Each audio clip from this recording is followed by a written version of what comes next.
Let me show in a parable to what extent our nature is enlightened or unenlightened. Envision human figures living in an underground cave with a long entrance across the whole width of the cave. Here they have been from their childhood and have their legs and necks chained so that they cannot move and can only see before them, being prevented by the chains from turning their heads around.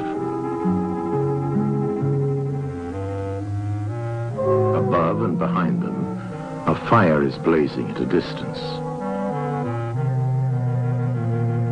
They see only their own shadows, which the fire throws on the opposite wall of the cave. For how could they see anything but the shadows if they were never allowed to move their heads?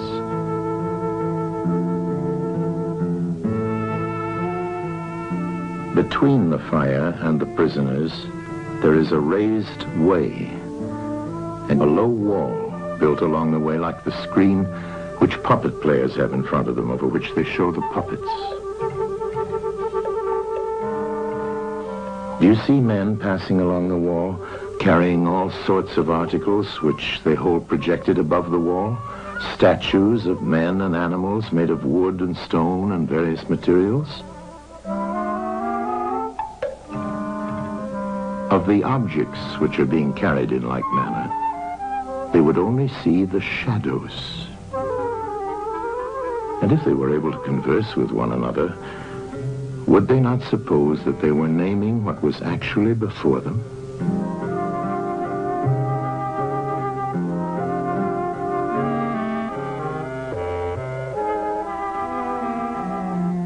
And suppose further that there was an echo which came from the wall. Would they not be sure to think, when one of the passers-by spoke, that the voice came from the passing shadows? To them, the truth would be literally nothing but the shadows of the images. And now look again and see what will naturally follow if one of the prisoners is released. At first, when he is liberated and compelled suddenly to stand up and turn his head round and look towards the light, all this would hurt him, and he would be much too dazzled to see distinctly those things whose shadows he had seen before. And then conceive someone saying to him that what he saw before was an illusion, but that now, when he's approaching nearer to reality and his eyes turn toward more real existence, he has a clearer vision. What will be his reply? And you may further imagine that his instructor is pointing to the objects as they pass and requiring him to name them. Will he not be perplexed? Will he not think that the shadows which he formerly saw are truer than the objects which are now shown to him? And suppose once more that he is reluctantly dragged up a steep and rugged ascent and held fast until he is forced into the presence of the sun himself. When he approaches the light, his eyes will be dazzled, and he will not be able to see anything at all of what are now called realities. He will require to grow accustomed to the sight of the upper world.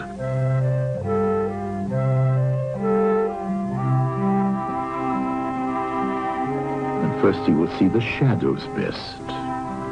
Next, the reflections of objects in the water, and then the objects themselves. Then he will gaze upon the stars and the spangled heavens and the light of the moon. He will see the sky and the stars by night. Last of all, he will be able to see the sun, and not mere reflections of it in the water, but he will see the sun in its own proper place and not in another.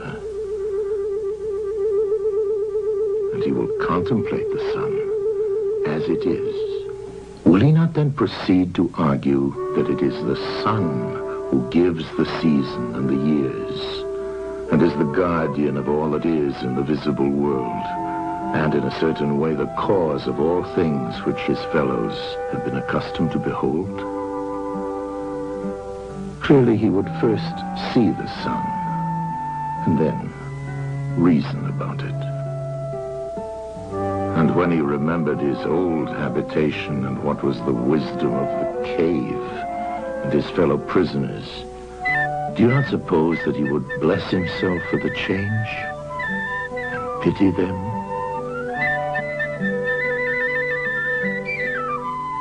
And if they were in the habit of conferring honors among themselves on those who were the quickest to observe the passing shadows, and to remark which of them went before and which followed after, and which were together, and who were therefore best able to draw conclusions as to the future,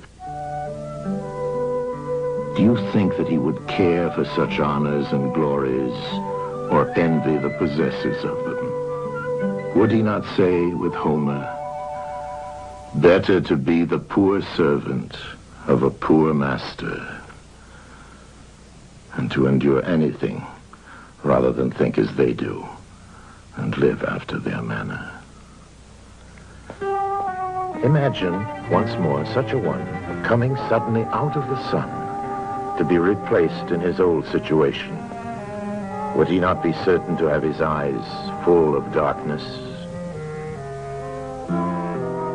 And if there were a contest of measuring the shadows, and he had to compete with the prisoners who had never moved out of the den, while his sight was still weak, and before his eyes had become steady, wouldn't they all laugh at him and say he had spoiled his eyesight by going up there, and that it was better not to even think of ascending?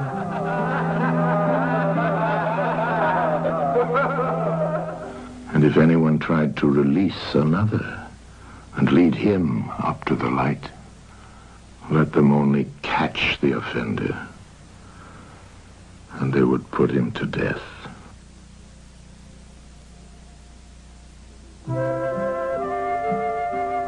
It is the task of the enlightened not only to ascend to learning and to see the good, but to be willing to descend again to those prisoners and to share their troubles and their honors, whether they are worth having or not. And this they must do, even with the prospect of death. They shall give of their help to one another, wherever each class is able to help the community.